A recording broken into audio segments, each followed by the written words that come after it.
नमस्कार, स्वागत है आपका डिवी स्टडी पॉइंट जीके में। तो देखिए, आज बीएसएससी सीजीएल 3 प्री का एग्ज़ाम हुआ है 2 शिफ्ट में, और कल भी एक शिफ्ट होने वाला है।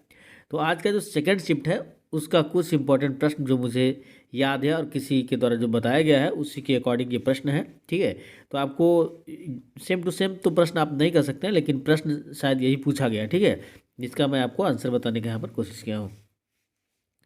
यहाँ पर एक प्रश्न आया था कि बेलारूस की राजधानी कहाँ है। तो इसमें वहाँ पर 4 ऑप्शन थे, जिसमें से आपका एक ऑप्शन यहाँ पर सही होगा, जिसका कि राइट आंसर हो जाएगा यहाँ पर मिन्स्क। ठीक है, बेलारूस की राजधानी जो है मिन्स्क हो जाएगा। अली नहर की संधि किस किस के बीच हुई थी। ठीक है, तो यहाँ पर क्लाइव और सिराजदौला के बीच हुई थी। ठीक है, तो ये भी यहाँ पर पूछा गया था। ठीक है, बीसीसीआई के चेयरमैन पूछे गए हैं, तो ये जो है रोजर बिन्नी नए नए बने हैं।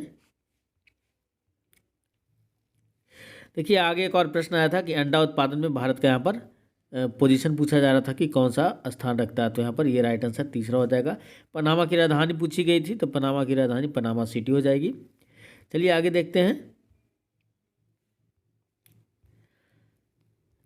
कांग्रेस का 27वां अधिवेशन पूछा गया कि कहाँ हुआ था, तो ये हुआ था बांकीपुर पटना में। ठीक है, आगे का प्रश्न है कि गरीबी हटाओ किस पंचवर्षीय योजना में मतलब ये लक्ष्य रखा गया था। तो ये जो है 5वीं पंचवर्षीय योजना में रखा गया था।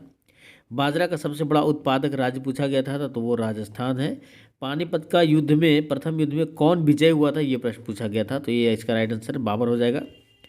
खरोष्टी लिपि की शुरुआत किसने की थी। ठीक है, तो इसका आंसर मैं देखिए ऑप्शन के अकॉर्डिंग कंफर्म नहीं हूँ, तो इसलिए मैं इसे नहीं बता रहा हूँ। ऐसे बताया जाता है कि कोई चीन के खरोष्ट नामक जो थे वो व्यक्ति थे, उन्होंने इसकी शुरुआत की थी, लेकिन ऑप्शन में ऐसा कुछ था नहीं, तो इसका आंसर मैं आपको क्लियर नहीं बता पा रहा हूँ। ठीक है, तो यहाँ पर एक प्रश्न था।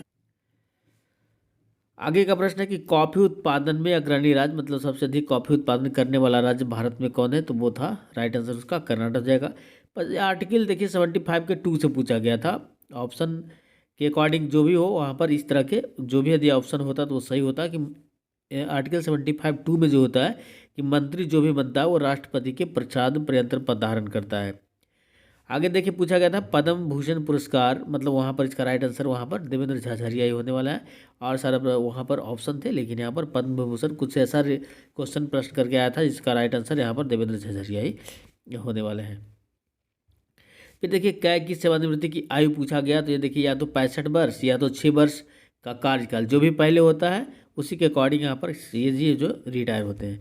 अफीम की संधि की बात की गई थी। ठीक है, तो ये ब्रिटेन चाइना से रिलेटेड है प्रश्न ये। फिर पूछा गया था कीप किस देश की मुद्रा है, तो ये इसका जो राइट आंसर होगा वो लाओस होगा। देखिए ये इंपॉर्टेंट इतना प्रश्न था मेरे पास जो भी प्रश्न आए थे या फिर मेमोरी बेस्ड जो क्वेश्चन आते थे उसी का मैं आपको बता रहा हूँ। तो ये सारे प्रश्न मेमोरी बेस्ड हैं। बहुत सारे प्रश्न जो मुझे याद नहीं है, मुझे अभी तक मिला नहीं है। यदि मुझे और प्रश्न मिलेंगे तो मैं उसका आंसर आपको जरूर उसका वीडियो बनाऊंगा। तो उम्मीद करता हूँ ये वीडियो आपको अच्छी लगी। तो वीडियो आपको अच्छी लगी वीडियो को लाइक कीजिए, चैनल को सब्सक्राइब करके बेल आइकन दबाना ना भूलें, ताकि इस तरह का अपडेट आपको मिलता रहे। तब तक थैंक यू, जय हिंद।